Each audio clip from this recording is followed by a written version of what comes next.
Ақбөкендерді атуға ақыры рұқсат берілетін болды. Экология министрлігі қыркүйектен басталады деп шешім қабылдап қойыпты. 80 мың киіктің көзін жою жоспарланған. Бұл бүгін арнайы дөңгелек үстел барысында белгілі болды. Қазір сол жиыннан тікелей эфирге әріптесім Аягөз Тұрсынбай шықпақ. Аягөз, кеш жарық. Қайырлы кеш, Жалғас. Аягөз, экология министрлігі мынау киелі саналатын жануарды қырып жоятындай, олардан соншалық қандай зиян бар деп отыр? Министрліктің мәліметіне сүйенсек, ақбөкендер шаруа қожалықтарына залал келтіріп жатқан көрінеді. Әсіресе Батыс Қазақстан облысының тұрғындары бас ауруымызға айналды деп отыр. Қазір менің қасымда сол өңірден арнайы келген шаруа Бауыржан Сабанов мырза тұр. Мәселені өзі айтып берсе. Мен өзім Жәнібек ауданынан келіп отырмын. Жаңағы біздер егістікпен айналысамыз, 200 гектар мал азығын өсіреміз. Соның жаңа 40% деген киік тапап кетті. Жалпы біздің аудан бойынша шаруалардың жаңағы елді мекендегі халықтың жерін деген киік деген тапап жатыр. Соған біздер үкіметтен жаңағы республикадан көмек сұраймыз. Рахмет, Бауыржан мырза.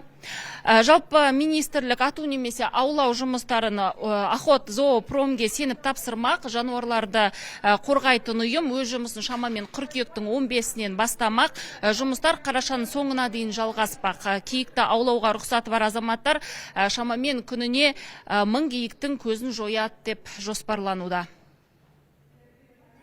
Аягөз, мынау жалпы киіктерді заңсыз ату онсыз да бар және болған.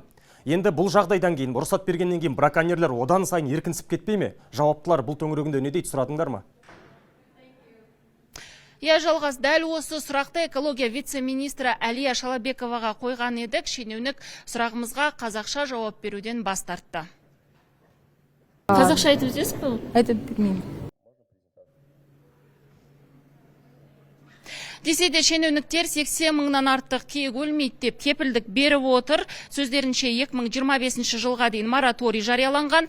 Оған сәйкес Охотзоопромнан өзгесіне жануарларды атуға рұқсат жоқ.